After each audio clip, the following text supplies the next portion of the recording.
Banker fired 17 nannies in 5 months, until a foreigner changed everything. Michael Sullivan watched the 17th nanny storm out the door of his Beverly Hills mansion while his 4 children cried desperately scattered across the living room. Since Catherine left 5 months ago, each day had become a losing battle against the chaos that had taken over his home. It was then he heard his youngest daughter, 4-year-old Emily, whisper between sobs that she had seen Mommy in the garden the previous night. The other children stopped crying for a moment, as if those words brought a hope they themselves couldn't explain. Michael ran his hand through his graying hair, feeling the weight of yet another failure. 8-year-old Ethan was hiding under the living room table. 6-year-old Noah refused to let go of his mother's teddy bear, while 5-year-old Sophia Grace compulsively drew on the floor with crayons. The house that once echoed with laughter now knew only screams and despair. The executive came home late from work every day to the same heartbreaking scene. The most experienced nannies in New York City came through his door, but none could last more than a few weeks. The children rejected any attempt at affection or care from strangers, as if protecting their mother's memory from any replacement. The next morning, Michael was having coffee alone in the kitchen when Margaret, the housekeeper who'd worked there for 15 years, approached with a puzzled expression on her wrinkled face. "Mr. Michael, there's a woman at the door. She didn't come from any agency. Says she heard we need her." "I don't want to see anyone else, Margaret. Not today." "But she's different, sir. She has a foreign accent and showed an old photograph. Said she knew Mrs. Catherine." Michael looked up from his newspaper, feeling a pang in his chest. For months, no one had mentioned Catherine's name without making him want to escape reality. "What kind of photo?" "I'm not sure, sir. She just said it was important and that the children need her." Against his better judgment, Michael went to the front door. On the other side of the electronic gate, a woman of about 40 waited patiently. She had brown hair tied in a simple bun, modest clothing, and a gentle smile that made him hesitate before sending her away. "Mr. Sullivan?" She spoke with an accent he couldn't immediately place. "My name is Samantha Miller. I need to speak with you about your children." "We're not looking for a nanny at the moment." "I didn't come as a nanny. I came as someone who knew Catherine." His wife's name coming from this stranger's lips made Michael tremble. He opened the gate automatically, without thinking twice. Samantha entered the house with firm but respectful steps. She observed every detail as if visiting a sacred place.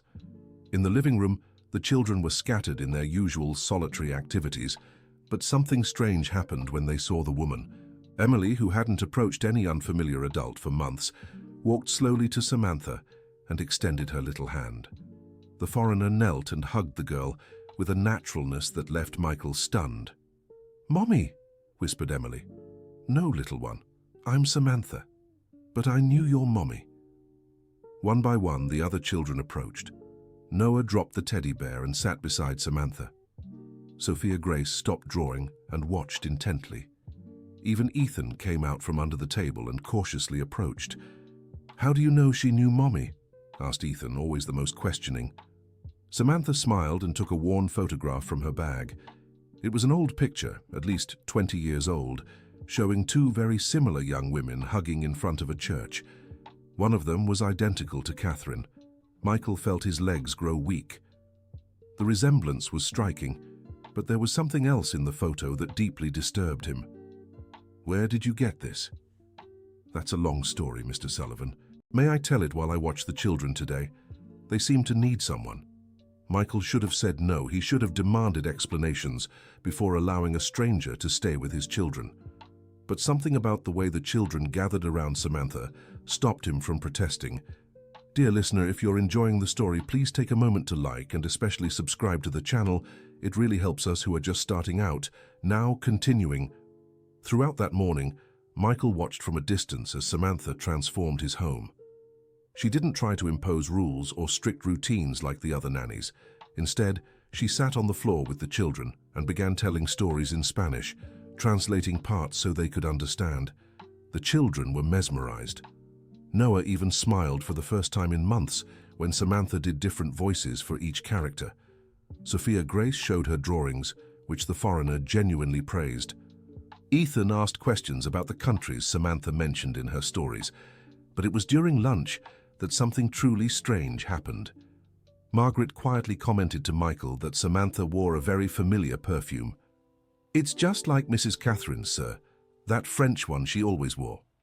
Michael got chills. Catherine had a specific perfume she had shipped from Paris twice a year. It was a rare fragrance, nearly impossible to find in the United States. In the afternoon, while the children played in the garden under Samantha's care, Michael called her for a private conversation in his study. "I need to know who you really are and how you knew my wife." Samantha took a deep breath and sat in the chair opposite the mahogany desk. "It's complicated, Mr. Sullivan. Catherine and I met a long time ago when we were very young." "Where?" "She never mentioned anyone named Samantha, because she didn't know my real name back then. We met on a trip she took to Canada with her parents over 20 years ago. I worked at a hotel in Toronto where they stayed." Michael vaguely remembered Catherine mentioning a trip to Canada in her youth, but she rarely spoke about the past. "And why did you come here now?" Samantha looked down, clearly wrestling with some inner conflict. "Because I learned that she had passed, and that the children were suffering. Catherine talked about them a lot in her letters." "Letters? What letters?" "We corresponded for a few years. She told me about the family, about how happy she was. I kept all of them." Michael felt the floor move beneath his feet. Catherine had a secret pen pal. "Why?" "I want to see those letters." "I brought some with me. They're at my hotel." "Then go get them. Now." Samantha hesitated, looking out the study window where the children were playing in the garden. "They're okay for the first time in months, Mr. Sullivan. May I come back tomorrow with the letters?" Michael looked out the window. It was true, Ethan was laughing as he pushed Emily on the swing. Noah and Sophia Grace were building something with sticks on the lawn. How long had it been since he'd seen his children like this? "All right, but I want a full explanation tomorrow." That night, for the first time in months, all 4 children slept without nightmares. Michael watched them on the baby monitors he still kept in their rooms and noticed they all whispered the name Samantha before falling asleep. The next morning, Samantha arrived carrying a worn shoebox. Inside were dozens of handwritten letters on light blue paper, all in Catherine's unmistakable handwriting. Michael picked one at random and began to read. The letter was dated 3 years ago. "Dear Samantha, Ethan won first place at the school science fair. Michael was so proud that he bought a microscope as a gift. Sometimes I wonder what it would be like if you were here to see the children grow up. I know you would be a wonderful aunt to them." Michael's hands trembled. Aunt. Why was Catherine referring to Samantha as a potential aunt? "Why did she call you an aunt?" Samantha turned pale and tried to take the letter back, but Michael stepped away. "Answer me." "It's a term of endearment in Spanish. It doesn't mean anything specific." But Michael noticed she was avoiding his gaze. He picked up another letter, more recent. "Samantha, I dreamed again about our childhood. In this dream, we played in the same backyard, shared the same toys. I always wake up with a strange feeling, as if a part of me is missing that I've never been able to identify." "What childhood? You met at a hotel when you were young, not children." Samantha stood up abruptly, clearly distressed. "Mr. Sullivan, please.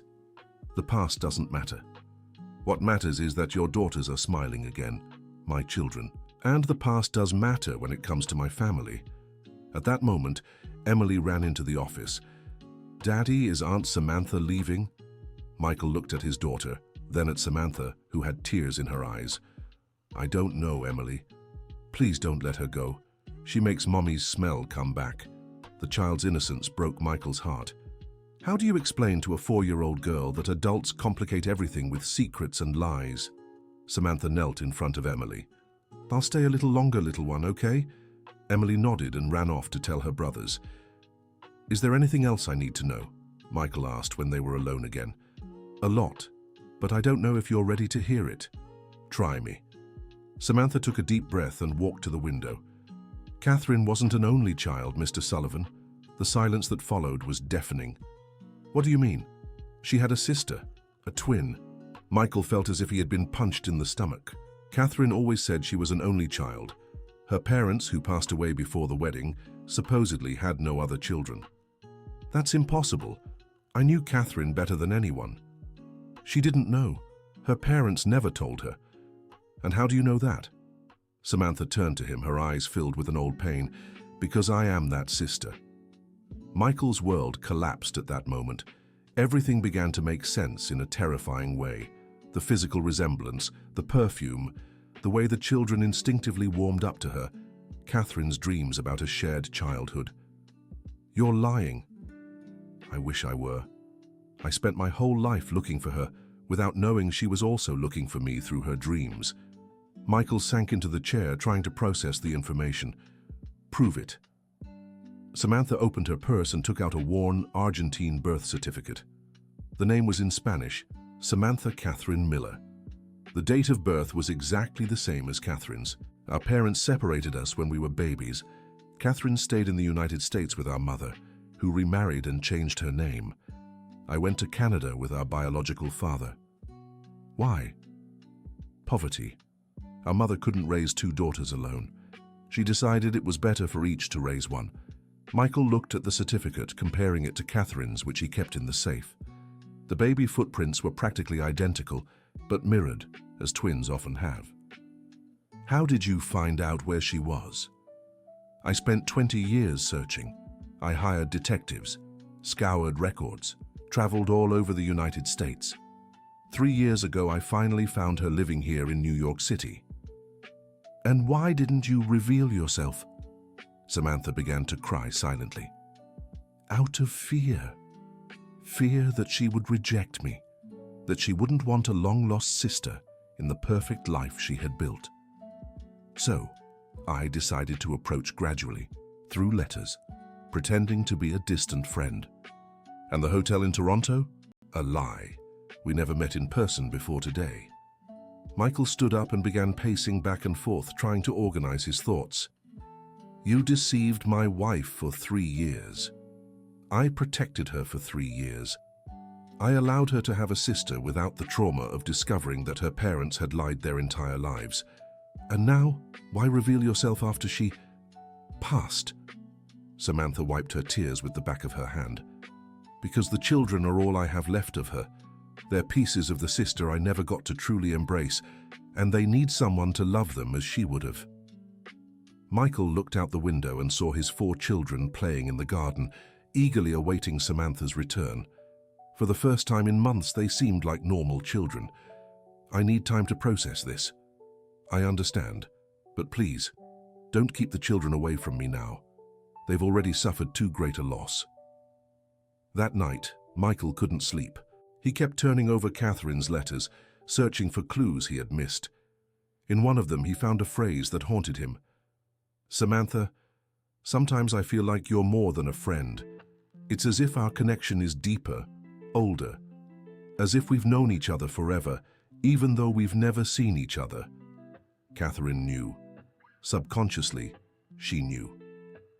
Dear listener, if you're enjoying the story, please take a moment to like the video and especially to subscribe to the channel. It really helps us who are just starting out. Now continuing. In the following days, Michael watched Samantha with a completely different eye. Every gesture, every expression, every way of handling the children echoed Catherine in a way that went beyond coincidence. Samantha sang the same lullabies that Catherine used to sing, but in Spanish. She had the same way of resting her forehead against the children's heads when they were sad. She made the same hand movements when telling stories. Ethan, always observant, was the first to notice. Dad, Aunt Samantha does exactly what Mommy did when she wants us to take our medicine. It was true. Samantha distracted the children with silly jokes at medicine time, exactly like Catherine did. Michael decided to confront her again, but this time with a different approach. Samantha, I need you to be completely honest with me. About everything. They were in the kitchen, late at night, after the children had fallen asleep. Samantha was preparing the next day's breakfast, a routine she had naturally adopted. About what specifically? About what else you haven't told me? Samantha stopped cutting fruit and leaned against the counter. There's a lot, Michael. Our story is more complicated than I imagined when I decided to come here. Start at the beginning, the real beginning. Samantha sat at the kitchen table and began to speak with a voice heavy with years of pent-up suffering. Our parents were named Susan and Richard. They were very young and very poor when we were born in 1983, in a small town in upstate New York. They couldn't afford to raise two daughters. Michael sat on the other side of the table, prepared to hear the full truth. Susan chose to keep Catherine because she cried less. Richard took me to Canada because he had a brother in Toronto who could help. The plan was temporary, but life complicated everything. And you never saw each other again? My adoptive parents told me the truth when I turned 18. I discovered I had a twin sister in the United States and that my real name was different. I started searching immediately. Samantha pulled a worn photo from her wallet.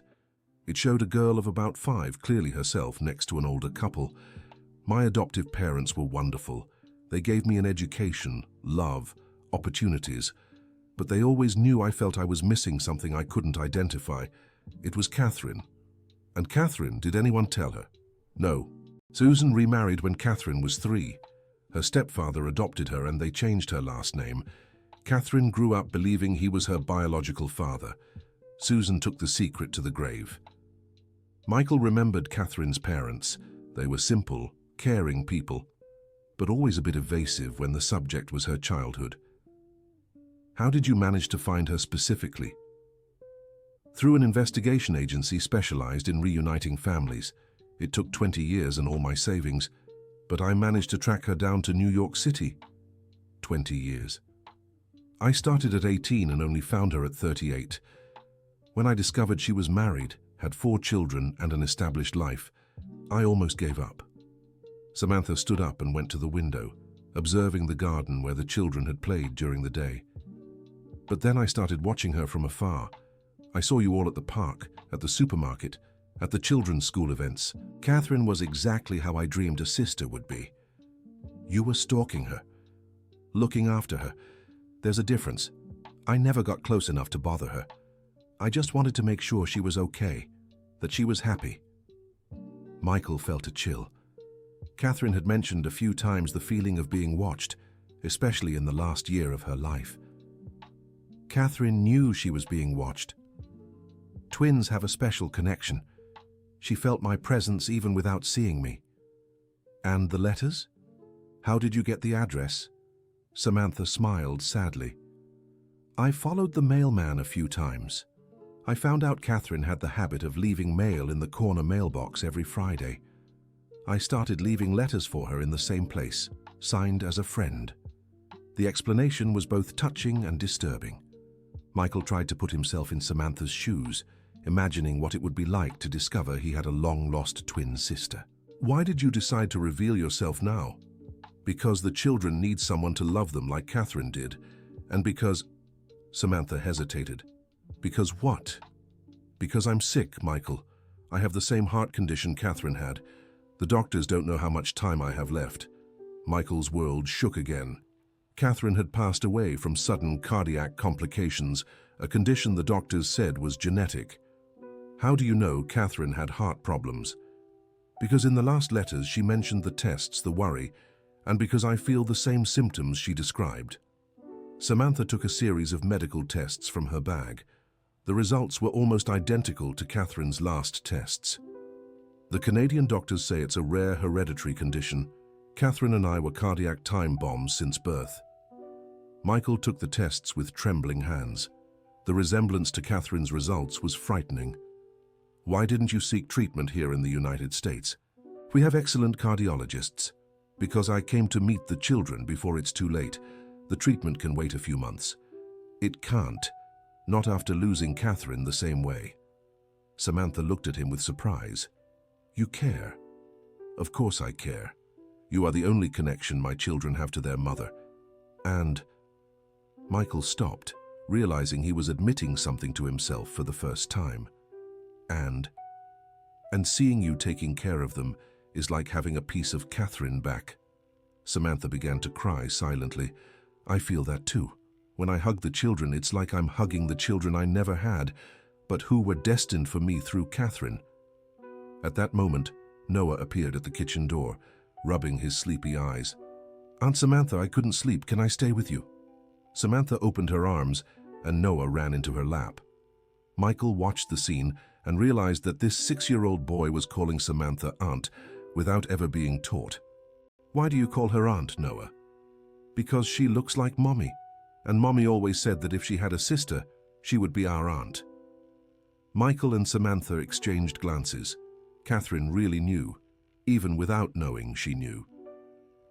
"Let's get you to bed, buddy," said Samantha, picking up Noah in her arms. "Can I sleep in the cardboard castle we made today?" "Of course, but let's get extra blankets." Michael followed them to the living room, where an elaborate cardboard castle occupied the center of the space. The children had spent the entire afternoon building it with Samantha, using boxes she had purposely brought. Noah settled inside the castle along with some teddy bears. Samantha lovingly covered him and began to hum a lullaby in Spanish. "Aunt Samantha, will you leave when I grow up?" "Why do you ask that?" "Because Mommy left, and the other nannies always leave too." Samantha looked at Michael, who nodded encouragingly. "I'm not a nanny, Noah, I'm family, and family doesn't leave." "Promise?" "I promise I'll stay as long as I possibly can." Noah smiled and closed his eyes, holding Samantha's hand until he fell asleep. When they returned to the kitchen, Michael made a decision that would change everything. "Samantha, I want you to live here, officially." "What do you mean?" "As the children's aunt, as part of the family. There's a guest room that can be yours, and we can convert the small office into a more private space if you want." Samantha was silent for a long moment. "Michael, you barely know me. How can you trust me like this?" "Because in 1 week, you've done more for my children than 17 professional nannies. Because Catherine trusted you enough to share her most intimate secrets. And because..." He hesitated. Because you're all I have left of the woman I loved." Samantha began to cry again, but this time they were tears of relief. "I accept, but on one condition." "What?" "You need to help me manage my heart condition. The children can't go through what they went through with Catherine. I've already made an appointment with the best cardiologist in New York City for Monday, Dr. Robert Williams. He's the one who treated Catherine." "How did you know I would agree to stay?" Michael smiled for the first time in months. "Because I saw how you look at them, and because I know Catherine is somehow guiding all of this." In the following days, the Sullivan home underwent a complete transformation. Samantha officially moved in, bringing her few belongings from Canada. The children helped decorate her new room, hang pictures, and organize her clothes. Margaret, initially suspicious of the whole situation, soon grew fond of Samantha when she noticed how the house came back to life. "It's a miracle, Mr. Michael," commented the housekeeper as they watched the children play in the garden. "I haven't seen the children like this in months." It was true. Ethan became interested in his studies again, especially when Samantha helped him with his Spanish homework. Noah rediscovered his love for baseball and convinced Samantha to play with him every afternoon. Sophia Grace began drawing happy scenes instead of the dark scribbles from previous months. Emily started speaking normally again, abandoning the fearful whispers she developed after her mother's passing. But the biggest change was in Michael. For the first time since Catherine left, he could come home and relax. He knew the children were safe and, more importantly, happy. Samantha established a healthy routine in the house. Family breakfast, chores divided among everyone, afternoon playtime, dinner with conversations about the day, and bedtime stories. "Aunt Samantha, tell the story about the princess who traveled the world looking for her twin sister," requested Sophia Grace one evening. "You already know this story," replied Samantha, settling the children in the living room. "But we like hearing it again," said Emily. Samantha began telling a whimsical version of her own story, where two twin princesses were separated by an evil witch, but found each other again through the love they felt for the children of the forest. Michael watched from the doorway, noticing how Samantha could transform her pain into something beautiful for the children. Dear listener, if you're enjoying the story, please take a moment to like and especially subscribe to the channel. It really helps those of us who are just starting out. Now continuing. At the first appointment with Dr. Williams, the tests confirmed that Samantha had exactly the same heart condition as Catherine. However, Unlike Catherine's case, Samantha's condition was detected early. "We have several treatment options," the doctor explained during the consultation. "Surgery, medication, lifestyle changes. The prognosis is much better when we detect it early." Michael held Samantha's hand throughout the explanation. He couldn't lose another important person in his life. "What's the best option?" asked Samantha. "A combination. Surgery to correct the structural problem, medication to control the symptoms, and cardiac physical therapy for strengthening." "How long for recovery?" "About 6 months for a full recovery, but you'll be able to resume normal activities in a few weeks." Samantha looked at Michael with concern. "The children can't be without care again." "They won't be," Michael assured. "I'll reduce my workload during your recovery, and Margaret can help with whatever is needed." "Mr. Michael, I can take care of everything during the day," offered Margaret. "Miss Samantha only needs to worry about getting better." The surgery was scheduled for the following month. Michael used all his contacts to ensure Samantha had access to the best possible treatment. During the weeks of preparation for the surgery, Samantha dedicated herself to teaching the children about their Canadian roots. She brought maps, books, even special ingredients to cook typical dishes from her country. "Did Mommy know how to make maple cookies too?" asked Noah while helping Samantha in the kitchen. "I'm sure she did. Twins usually have similar tastes." "Do you miss Canada?" Samantha stopped kneading the dough and thought carefully about her answer. "I did. But now I understand that I never missed a place. I missed you. Even without knowing you, my heart knew you existed." Noah smiled and continued helping, pleased with the answer. The week before the surgery, something happened that changed everyone's perspective on the situation. Samantha was organizing her things when she found a box that Catherine had stored in the closet. Michael had never touched his wife's personal belongings, but Samantha asked for permission to see if there was anything that could be meaningful to the children. Inside the box, they found diaries that Catherine had written sporadically, some family jewelry, and a folder with documents. But it was a sealed letter addressed to my unknown sister that left them speechless. "How did she know?" whispered Samantha. Michael opened the letter with trembling hands and began to read aloud. "If someone is reading this letter, it means I have already passed on, and somehow my twin sister has found my family. I know I have a sister somewhere in the world because I've dreamed of her since childhood. I dreamed that we played together, that we shared secrets, that we took care of each other. I always knew something was incomplete in my life, but I didn't know what it was until I started having children. It was then that I realized the love I felt for them was the same as I felt for the girl in my dreams. If you are taking care of my children, thank you. I know you will love them as I loved them because we are the same person in different bodies. They are our children now. Please tell them about our connection. I want you to know that even after I left, part of me returned through you. With eternal love, Catherine P.S." In the safe in Michael's office, there's a bracelet that belonged to our biological mother. It's rightfully yours. Samantha and Michael cried throughout the reading. Catherine truly knew, even without concrete evidence. Michael opened the safe and found a simple silver bracelet with a heart-shaped pendant. Inside the heart was a small worn photo of 2 identical babies. "She kept this her whole life," murmured Michael. "Even without consciously knowing she had a sister, she kept the only proof she had." Samantha put on the bracelet and felt as if a piece of herself had finally come home. That night, they gathered all 4 children in the living room and told them the whole truth. Samantha was truly their aunt, the twin sister of the mother they had lost. The children reacted in different ways. Ethan asked many questions about genetics and heredity. Noah wanted to know if this meant Samantha also knew how to play baseball like Catherine. Sophia Grace asked if she could draw the complete family now. Emily just said, "I knew," and hugged Samantha. "How did you know, Emily?" asked Michael. "Because she smells like Mommy, talks like Mommy when she's angry, and has the same hands as Mommy when she gives hugs." The instinctive wisdom of the youngest child enchanted everyone. Samantha's surgery was a complete success. The doctors managed to correct all the structural heart problems, and the prognosis for recovery was excellent.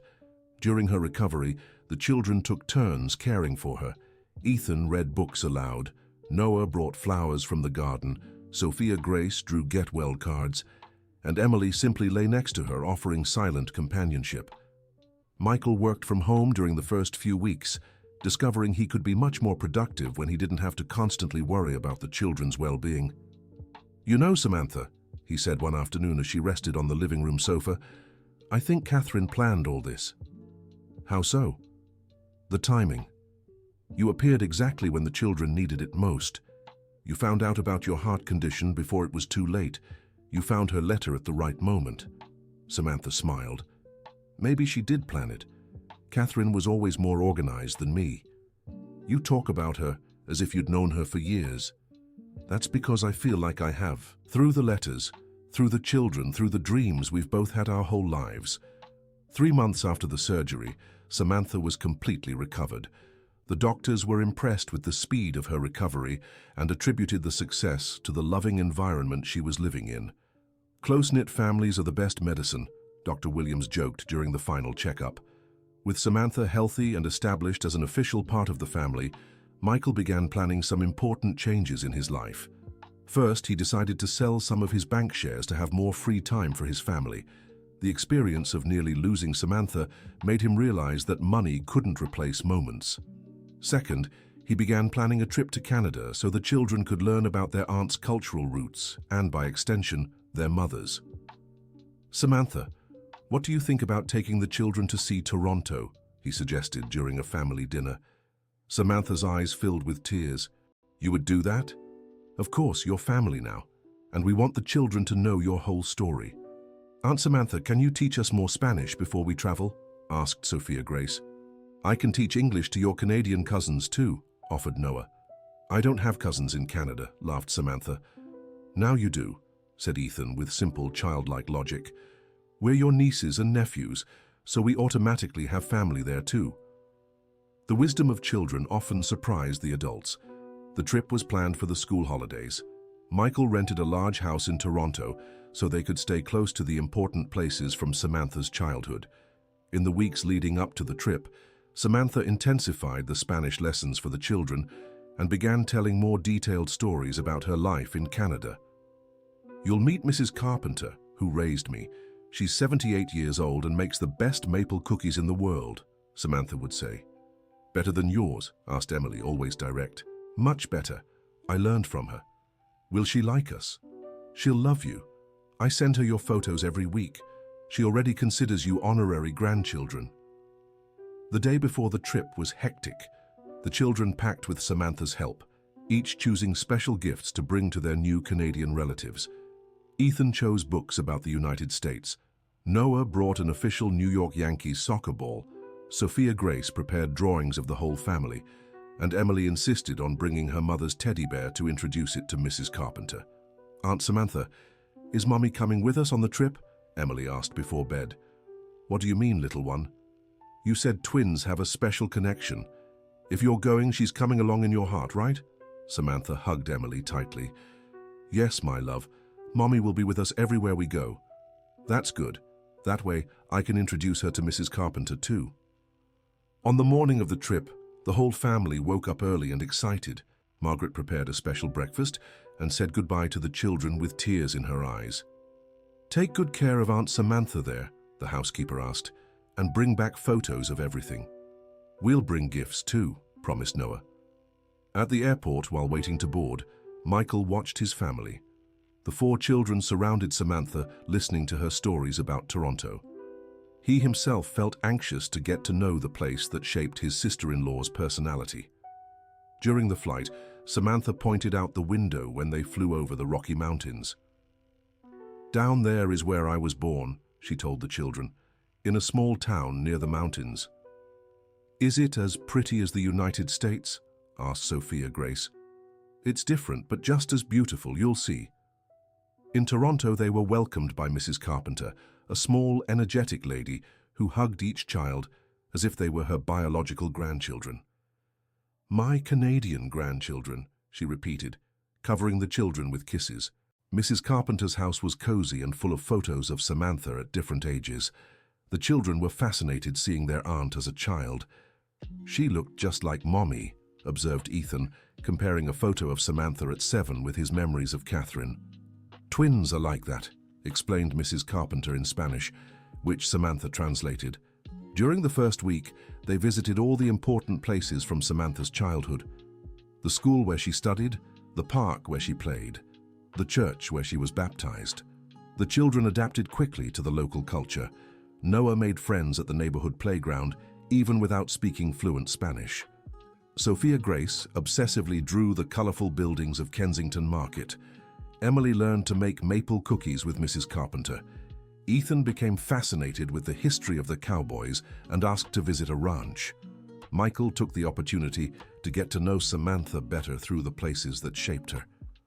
He visited the university where she studied architecture, the office where she worked for 15 years, the friends who helped her during the search for Catherine.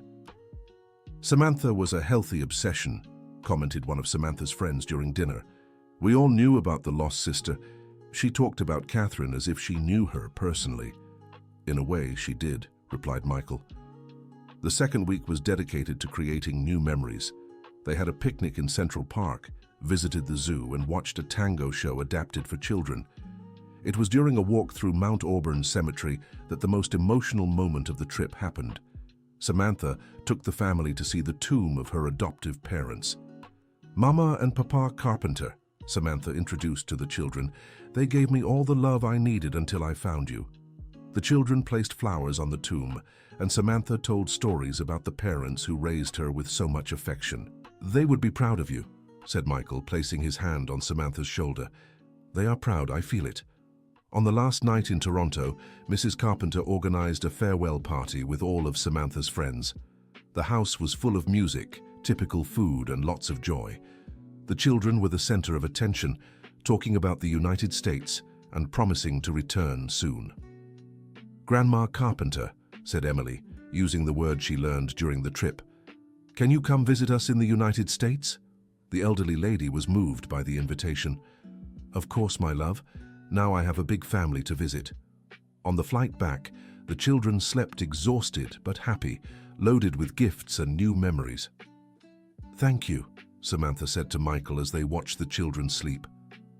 "Why?" "For giving me the family I searched for my whole life. For accepting that Catherine and I are a complete package. For allowing the children to have a part of their mother back. Thank you. For saving my family when they needed it most. For showing me that family isn't defined only by blood or marriage.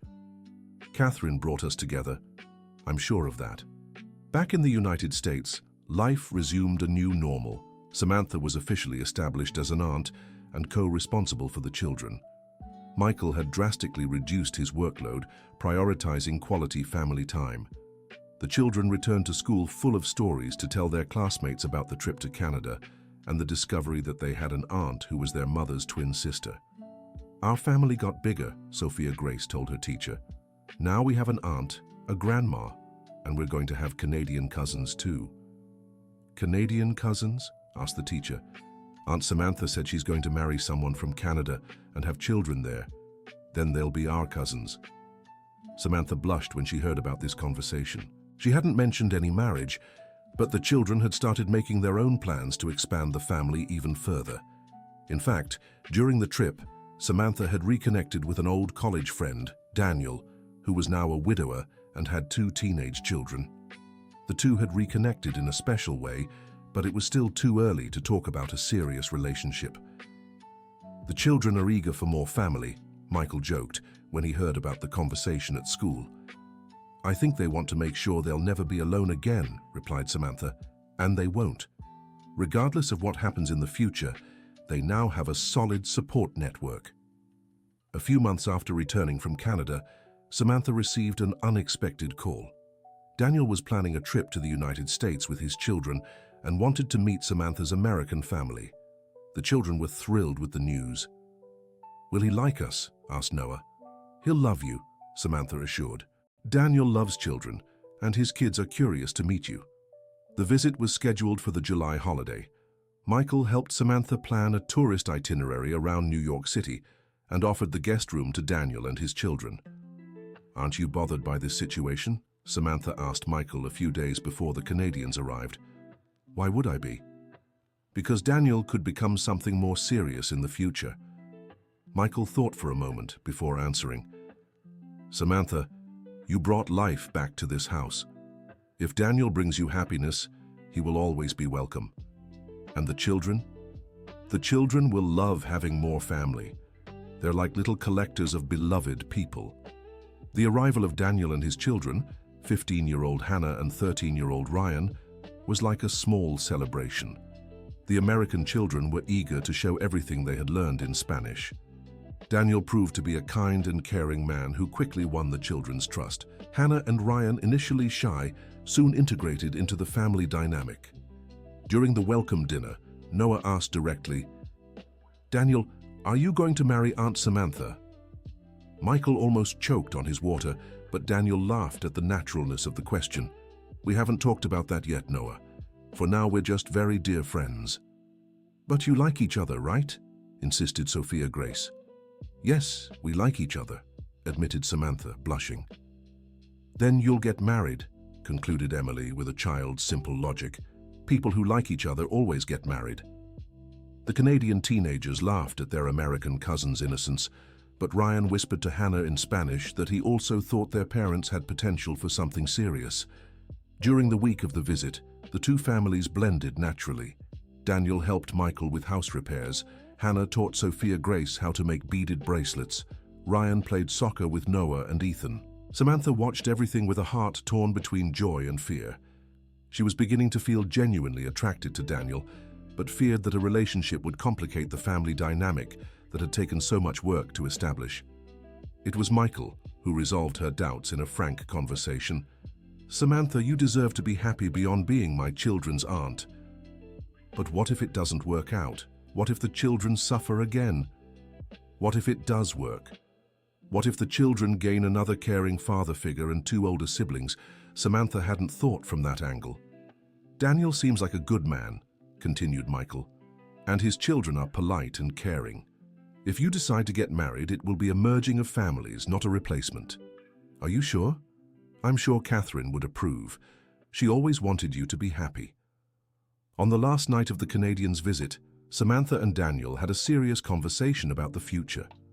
"I feel something special for you, Samantha," admitted Daniel as they walked through the garden after the children had fallen asleep. "But I understand your situation is complex." "It's not complex. It's special," corrected Samantha. "These children are my absolute priority, and I admire that. My children are also my priority. Perhaps we can find a way to prioritize everyone together. How would that work in practice?" "We could start slowly. Regular visits, vacations together, lots of conversation among all the children. If everyone feels comfortable, we could think about something more permanent."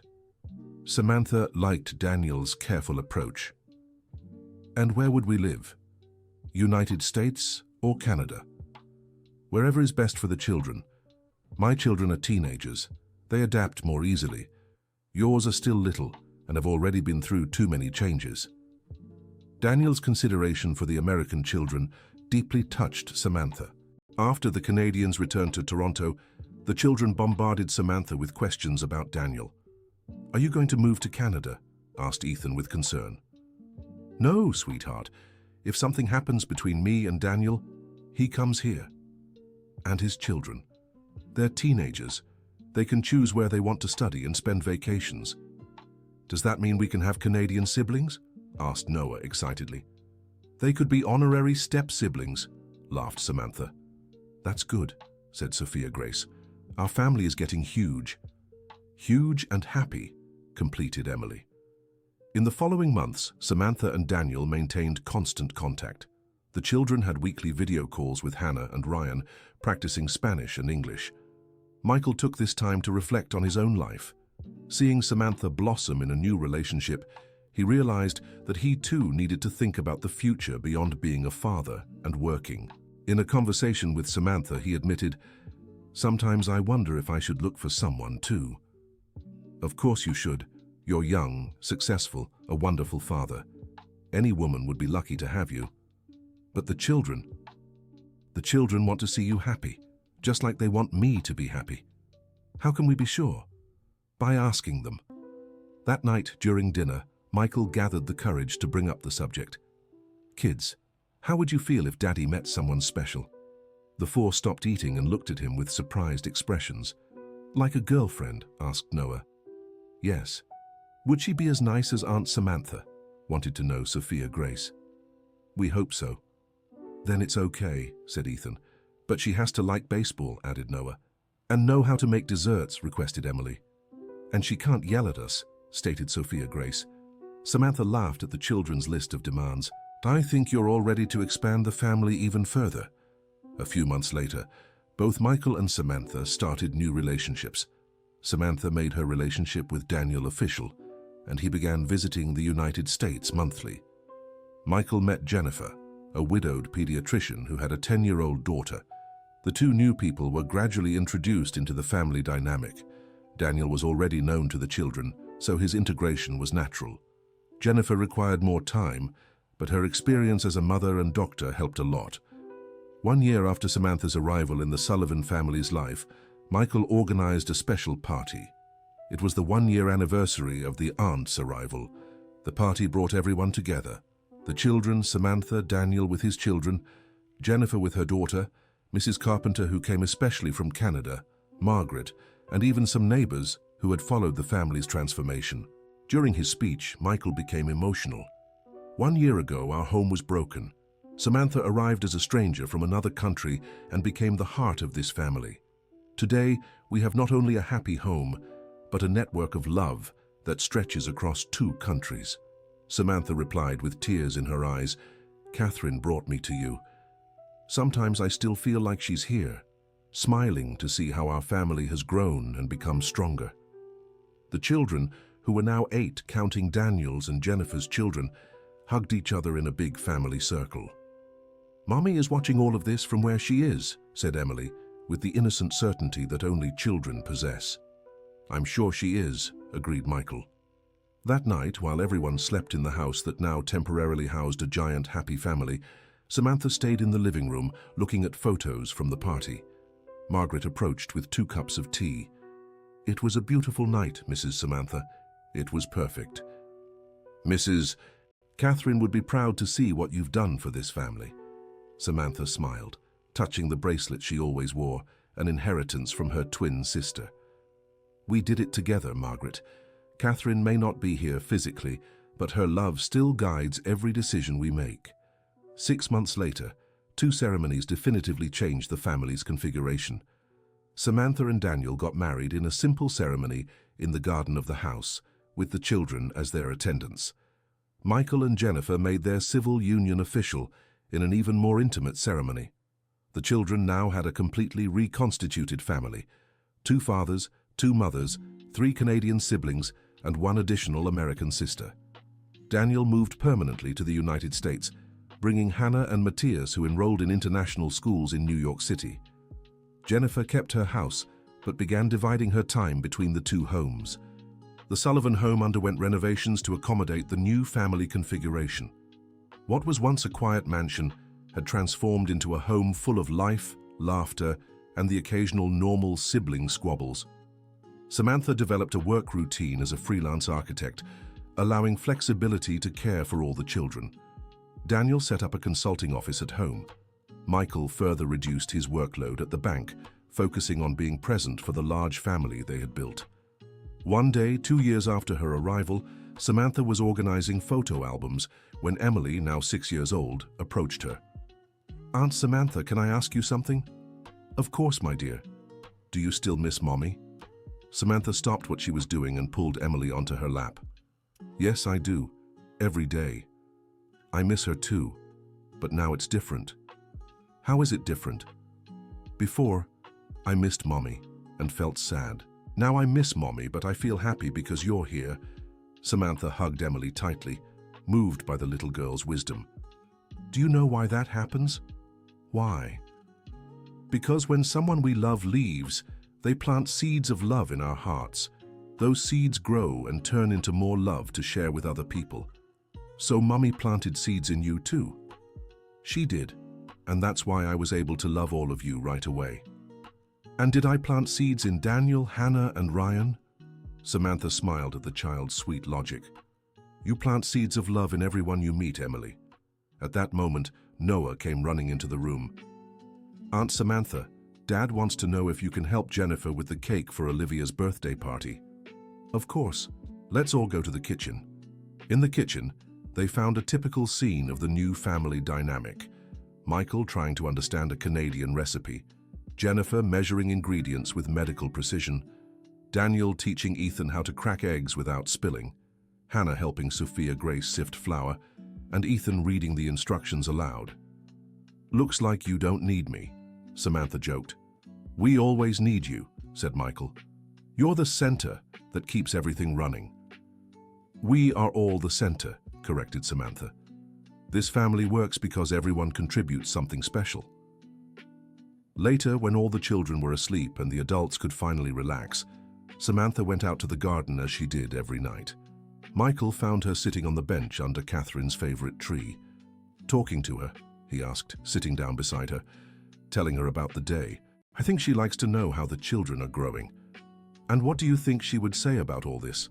Samantha looked at the lit-up house, where she could hear laughter coming from the teenagers' room and murmurs from the adults still awake. I think she would say thank you for taking care of our children. Our children? They were always ours, Michael. Even before I was in their lives, they were mine through her. And now they're all of ours. Exactly. A huge, slightly crazy, bilingual, and completely loving family. They sat in silence for a few minutes, watching the stars. Samantha? Yes? Thank you for knocking on our door that day. Thank you for opening it. The next morning, they woke to the familiar sound of children playing in the garden. Through the window, they could see the 8 children building something elaborate with cardboard boxes. What do you think they're making this time? Asked Daniel, who had also been woken by the commotion. Probably another castle, replied Jennifer. They've been obsessed with castles since they got back from Canada. Samantha walked over to the window and smiled at the scene. It's not just a regular castle. They're building an entire city. It was true. The children had expanded the concept of the cardboard castle and were now building a complete metropolis with houses, buildings, bridges, and even cardboard cars. Everyone has their own house in the city, explained Sophia Grace when the adults approached, but they're all connected by secret tunnels. Secret tunnels? Asked Samantha. So everyone can visit each other whenever they want, clarified Hannah. That way, no one is ever alone. The adults exchanged emotional glances. The children had physically created what they had built emotionally, a family where everyone was connected and no one was left alone. Can I have a house in the city too? Asked Samantha. You already do, replied Emily, pointing to a cardboard house in the center of the structure. This one is yours. It's in the middle of all the others because you are the heart of the family. Samantha knelt down and hugged all the children she could reach. You are the heart of the family, each and every one of you. We are all the heart, corrected Ethan with wisdom beyond his years. That's why our family is so big and strong. At that moment, watching the 8 children play harmoniously, while the 4 adults organized themselves for another day of family life, Samantha was certain that Catherine was smiling. The foreigner who arrived as a desperate father's last hope became the link that united 2 cultures, 2 countries, and multiple love stories into one extraordinary family. End of story. And you, what did you think of this story of family transformation? Tell us in the comments which part moved you the most and where you're following us from. Do you believe family can go far beyond blood ties? We would love to read your opinion on this journey of love and rebuilding. Thank you so much for being with us. Don't forget to leave your like and subscribe to the channel so you don't miss other touching stories like this one.